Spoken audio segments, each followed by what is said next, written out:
Good morning everyone. আজকের ব্লগটা সকাল সকাল শুরু করছি। ফ্রাইডে মর্নিং, আজকে ঘুম থেকেও দেরি করে উঠেছি, সবে মাত্র ফ্রেশ হলাম। তো কি খাবো এখনো বলতে পারছি না। ঘুম থেকে উঠে দেখি যে 11টার মতো বেজে গিয়েছে। দুপুরের জন্য লাঞ্চের প্রিপারেশন নিতে হবে। আর মাত্রই উঠলাম, এখনো ব্রেকফাস্ট কি করব বলতে পারছি না। রাকিব এখনো ঘুমাচ্ছে, দেখি কি করা যায়। বাকি ব্লগ আপনাদের সাথে শেয়ার করছি। তো আমি এখন ডিম পোস্টটা করে নিব। ও বাইরে থেকে পরোটা নিয়ে এসেছে।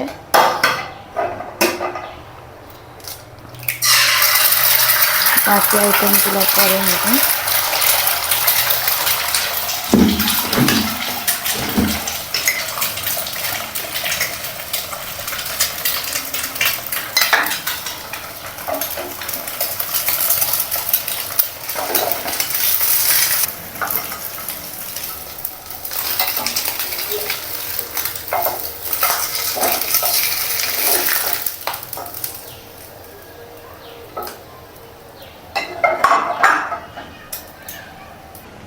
পরোটা নিয়ে এসেছে বাইরে থেকে, আর আমারও ডিম পোস্ট করা রেডি।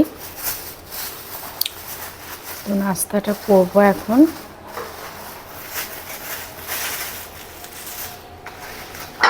দেখেন অলরেডি আজান দিচ্ছে, 1টা বেজে যাচ্ছে নাস্তা করতে।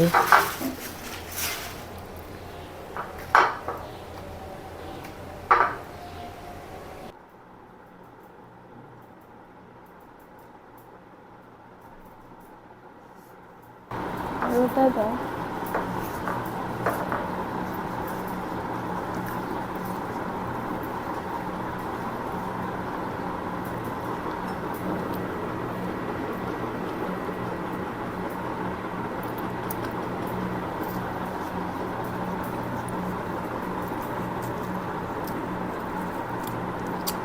লবণ হয় না ডিমে।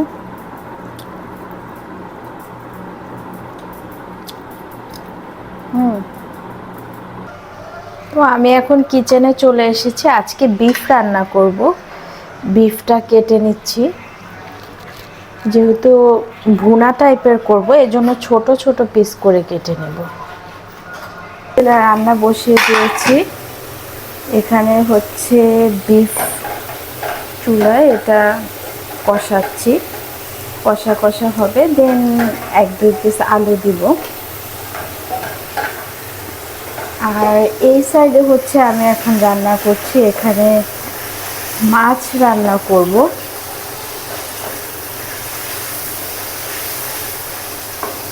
তো এখানে হচ্ছে আজকে আমি এমনি নর্মালি আমি পাঙ্গাস মাছটা খাই না, তো অনেক দিন যাবত ইচ্ছে করলো যে খাই। এখানে আমি একদম অয়েলি যে পিসগুলো আছে মাছের, ওগুলা নিয়েছি। হঠাৎ করে খেতে ইচ্ছে করছে, তো তেলের চর্বিযুক্ত মাছগুলা, তো ওইটা আজকে খাবো।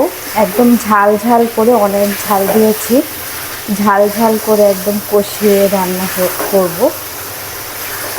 এটা আসলে অনেক দিন যাবৎ খাওয়ার ক্রেভিং হচ্ছিল, তো শেষে একটা মাছ এনেছিলাম। ভাবলাম এটার অয়েলিগুলো যেগুলো, এগুলো খাবো। এই তো আমার রান্না বান্না শেষ। এখন টেবিলে সব কিছু নিয়ে নিয়েছি খাওয়ার জন্য। এখন বাজে দুপুর 2:30। আমিও রান্না শেষ করে গোসল করে নিয়েছি। তো এখন আর কি খাওয়ার জন্য বসবো। তো আজকের রান্নাটাও অনেক মজা হয়েছিল, আর আমরা যেহেতু 2জন মানুষ, সব কিছু অল্প অল্প। লাঞ্চ শেষ করে একটু রেস্ট নিয়েছিলাম বিকেলবেলা। আর এখন মানে এই দুপুরের টাইমটায় হলে লাঞ্চ করার পরে ঘুম আসে, তো ছোট্ট একটা ন্যাপ নিলাম। আর যেহেতু অফিসে থাকি, ওইভাবে দুপুরে রেস্ট করা হয় না। আজকে যেহেতু বাসায়, তো ফ্রেশ একটা ঘুম দিয়েছি। উঠে তারপরে কিছু খাওয়ার ক্রেভিং হচ্ছিল, তারপরে ফুড পান্ডায় অর্ডার করে দিলাম এই যে ফুডকোর্ট থেকে। এখানে মিট বক্স একটা অর্ডার করেছিলাম, আর হচ্ছে কর্ন ডগ অর্ডার করেছিলাম।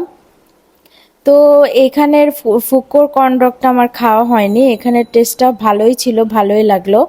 তারপরে আমি বিকেলবেলা দেখি যে ও সব কিছু বের করছে, গুছাচ্ছে। তো আমি যখন ইন্ডিয়ায় গিয়েছিলাম, তখন অনেকগুলা চিপস, চকলেট, অনেক কিছু একসাথে এনেছিলাম। তো এগুলা আসলে ড্রয়ারে থাকতে থাকতে, আর যেহেতু মানে বাইরেই থাকা হয় বেশিরভাগ সময়, খুলে বের করে খাওয়াও হচ্ছিল না, তো ও আর কি সব কিছু বের করছিল এখন। তো মোস্ট অফ দ্য আমার জিনিসপত্র দেখি বেশিরভাগই চিপস, তারপর আমার কিছু ওটস ছিল, সব কিছুর বেশিরভাগ আইটেমে দেখি ডেট ওভার হয়ে গিয়েছে। কারণ বের করে যে খাবো সেই সময়টাও হচ্ছিল না। তারপর ও আর কি এগুলা সব কিছু বের করছিল আলমারি থেকে। তারপরে নিচের একটা ড্রয়ার ফিক্সড করলো যে সব খাবারগুলো এখানে রেখে দিবে, তাহলে অ্যাটলিস্ট চোখের সামনে থাকলে কিছুটা খাওয়া হবে। মানে আমার এত খারাপ লাগতেছিল, এখানে বেশিরভাগ আইটেম মানে সব কিছু তো আমি যেগুলা খাই বা বেশি পছন্দ করি ওই টাইপের আইটেম আনা হয়েছিল। বেশিরভাগ খাবারই দেখা গেছে যে আমার ডেট ওভার হয়ে গেছে, বাট আমার এটা খেয়ালই নেই, আমার ধরাও হয় না, খাওয়াও হচ্ছিল না। তো যাই হোক, ও এগুলা সব কিছু গুছিয়ে রাখছিল আর সব এক্সপায়ার ডেট চেক করছিল। দেন যেগুলা ভালো ছিল ওগুলা সব কিছু রেখে দিয়েছে, আর বাকিগুলা কি করব, ফেলে দিতে হয়েছে। তো ও এগুলা গুছাচ্ছিল, কাজ করছিলই। তারপরে শেষে বললাম যে সন্ধ্যার পরে একটু বের হব, বাসায় তো বোর হচ্ছিলাম আর ও কাজ করছে। দেন তারপরে ও এগুলা সব কিছু গোছানো শেষ হওয়ার পর একটু বের হলাম। আর ফ্রাইডেতে না, যখন বা একটু অফ ডে থাকে, সারাদিন বাসায় থাকার পরে মনে হয় যে একটু বাইরে বের হই, কারণ সারাক্ষণ বাসায় আর কি করব। তো তারপরে সন্ধ্যার পরে বাইরে বের হলাম। আর এই তো কয়দিন আগে আমার ফ্রেন্ডের যে বিয়ে খেয়ে আসলাম, তো ওদের সাথেও বিয়ের পরে আর দেখা হয়নি। তো আমরা বের হয়ে গেলাম, ওদেরকেও আসতে বললাম, ওরাও আসছে। আর আমাদের এখানে স্কুল স্টাফ ছিল, এইখানে না অনেক মজার মজার মানে মোমোগুলা যে পাওয়া যায় এক এক বিভিন্ন টাইপের টেস্টের, বাট মোমোগুলা অনেক টেস্টি। এখানে একটা চিজ মোমো অর্ডার করেছিলাম আর নর্মাল একটা মোমো অর্ডার করেছিলাম। আর ওরা যে সসটা দেয় এটা দিয়ে, আর চিজ মোমোটা একদম গরম গরম যখন খাওয়া যায় অনেক টেস্টি, আর একদম ফুল লোডেড থাকে চিকেনটা, মানে টেস্ট অনেক ভালো। তো আমাদের প্রায় যেহেতু এটা বাসার পাশেই, আর আমরা বসলে নর্মালি এখানে বসে আড্ডা দেওয়া হয় বা সবাই যখন একসাথে হই, তো এখানের মোমোটা খাওয়া হয়। তো ওদের সাথে মিট করার জন্য এখানেই চলে এসেছিলাম। তারপরে আসলে যেহেতু আর ওই প্রোগ্রামের পরে ওদের সাথে আর মিট হয়নি, তো আসলাম, অনেক গল্প করছিলাম আর এখানে মোমো খাচ্ছিলাম। তো অলরেডি দেখা গেছে 10টা 10:30 বেজে গিয়েছে আমরা গল্প করতে করতে, কারণ আমরা বেরই হয়েছি লেট করে। তো পরে টেস্টি ট্রিটে গিয়েছিলাম, এখান থেকে মিল্ক কেকটা খেলাম, দেন বাসায় চলে আসলাম। তো আজকের ভ্লগটা এই পর্যন্তই। যদি আমার ভ্লগটা ভালো লাগে অবশ্যই like comment share and subscribe করে দেবেন। আল্লাহ হাফেজ।